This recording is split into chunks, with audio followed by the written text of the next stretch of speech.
Hi, Sarah. Hey Sharon, how are you? Oh, I'm doing great. I love Mondays. You love Mondays? I love Oh, Mondays. girl. I love Mondays when I love what I'm doing. Yeah. So that's Well, why. I love what I'm doing and I don't love Mondays. They come too fast after Sundays. So I wish there was a day right in between a Sunday and a Monday that I could have one more day of rest and prep before a new week. I guess. Okay, so Sharon, today Yeah. something so weird. So I read this article. I'm always connected to the rheumatology world because of my autoimmune disease. And then I'm always connected to the experience of disease, period, because of the work we do at Total Health with Cancer. So I find this article, or this article finds me, I should say, and Hmm. the article reads Avoidance of Physical Activity Linked to Chronic Low Back Pain. And Yeah. you think, like, what does that have to do with the price of eggs, like my dad used to say? I start reading, it's just such a simple little read. I'll post it in the notes. I start reading it and I'm so emotional. I couldn't hold my emotions together. I was like, my eyes were tearing. I was feeling, they say, the kids say, like, you're in your feelings. Like, Yes. I was in my feelings. And I took a step back and I was like, God, why am I feeling like this? Like, why do I feel so triggered? Hmm. And so, to just give a little bit of background, I live with a chronic autoimmune disease that affects my bones. Unlike rheumatoid arthritis that we all commonly know, autoimmune that affects your joints, my disease lives in my bones, my big bones, especially my hips, my spine, predominantly my shoulders, etc. Wow. So I live with chronic pain. And because it affects big bones, and big bones is to do with marrow, and marrow is to do with energy production and all the rest, I also live with chronic fatigue. And you say these words, people don't really know what they mean, but people with a cancer diagnosis do get to know what they mean. Hmm. Because for the season that you're living through early disease, or for the extended period of time you're living through metastatic disease, you're living in seasons of chronic something. Yeah. Um, so last year I hurt my back, and a lot of people hurt their back. It's Americans' number one health complaint, right? Everybody has a hurt back. So I hurt my back doing a yoga stance, and like everyone else, they said, "Oh, it's going to be a couple weeks, ice, rest, movement. Make sure you do this, blah, blah, whatever." 15 weeks later, I was still in physical therapy, debilitated. I mean, I couldn't stand up straight. My husband had to drive me from Florida to Nashville and bring an inversion table that I use every morning so that we could stop periodically and I could like flip upside down. I mean, it was definitely a comedy show, but the reality is that's how people live with Yeah. chronic autoimmune, right? Like, we have to make all of these accommodations. Well, there came a point, and this is going to get a little bit deep, especially on a tea talk. I didn't think I was going to get here, but I Oh, need to get here. I'm not prepared, folks. She didn't I warn didn't me. prepare, but I need to get here because this is deep. And you know what? People that look like us and that are experiencing life like us, they get here. And I think it's so important to validate other people's thoughts, feelings, and experiences so that they don't feel alone, or that they don't feel out of place or odd for having those thoughts and feelings. So I remember I went into my backyard one day and I was like hobbling, and I was listening to this um, sermon, and the preacher was talking about a day that God told, or Jesus told, a woman who was bent double after years and years to stand Yeah. up. And I remember in that moment, it still gives me chills as I say it. I remember in that moment me crying out, probably like I've never done before, crying out to God, saying and thinking this: God, if you don't tell me to stand up, if you don't heal me from this new acute type of pain that I'm walking with, I don't know that I can live. Hmm. I, I've been living with this chronic disease that I have for 6 years, and yet this back injury and what it did to dampen an already dampened situation, it stole my hope. It Yeah. stole my constant that like, okay, I'm going to be okay. And this back thing was telling me every single day, like, no, you're not. Every day you're waking up and you're in the same horrible place. And I remember feeling that I had never felt feelings of I I want to die Hmm. before. Ever. I have such a big and beautiful life, and I never felt that before. And I want to first say that if you're a person who's experiencing disease and you have had these feelings like I can't take it anymore, maybe it would be better if I wasn't here. First, no, you're not crazy. That doesn't mean that you're not grateful for the life that you're living. It That's means that you have encountered a moment of the lowest possible place an individual can feel, but know too that you're not alone in that feeling. hmm So the first thing I remember, I came in and I told someone, this is what I just thought, because it was like I didn't want that thought to take root somewhere. So when I was reading this article, Sharon, I feel like what it did was reinvite those feelings that I felt at that time to come back alive. And it was like fear of pain. yes. So this particular article says, and I'm going to read a definition, this fear avoidance. It says, fear avoidance beliefs cause you to avoid activities that an individual has in which they experienced acute episodes of pain. I want to stop and cross out pain and fill in the blank of hopelessness. Like when someone says to you, here's the report and you have cancer.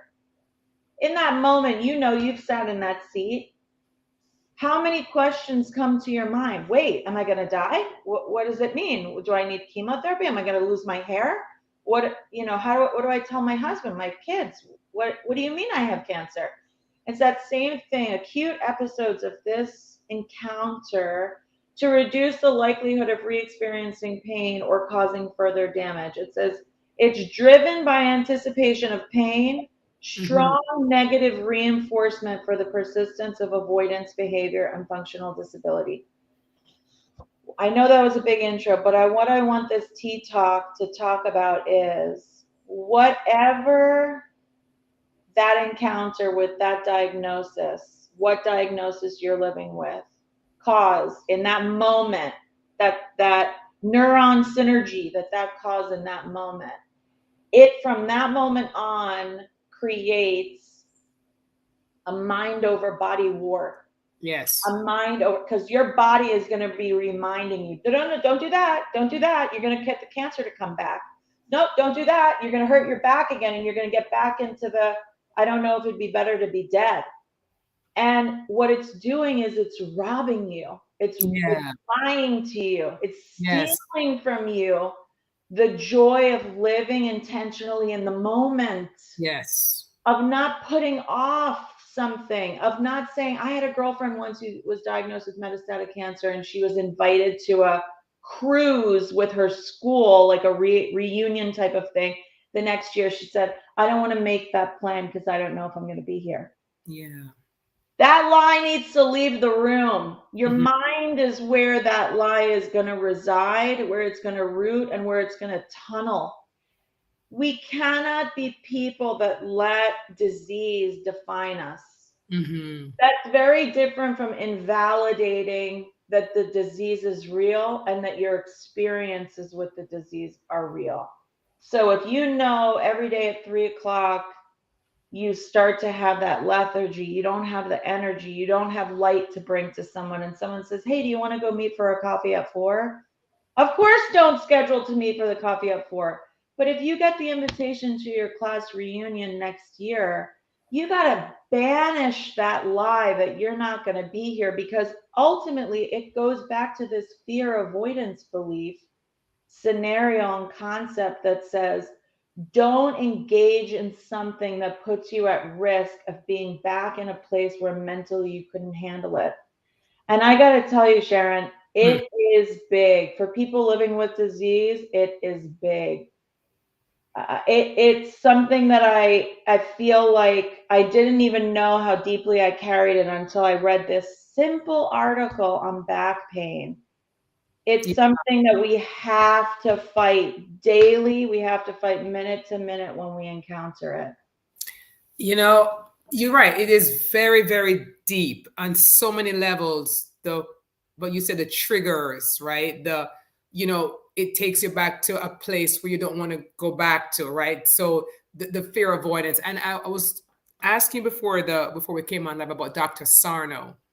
Dr. Sarno is a doctor. He wrote a book called Healing Back Pain. And he talks about the mind body connection. And let me tell you what happened to me. So sometimes when you're going through a traumatic situation, whether it's, like a diagnosis, you can muscle up and power through. Mm. You suppress the fear for the moment. You suppress the anxiety. You suppress the stress because you're in survival mode. Like, okay, I gotta move. What happened is after you've gone through your surgery and you're now, let's say, in remission, you begin to have these back pains, leg pain, hip pain. And so now you're like, what's happening? Did the cancer move to my leg, hip, back? Where did it go? So that happened to me. Um, and then someone told me to get that book. And Mm. the doctor said, you could be healed just reading the book because Wow.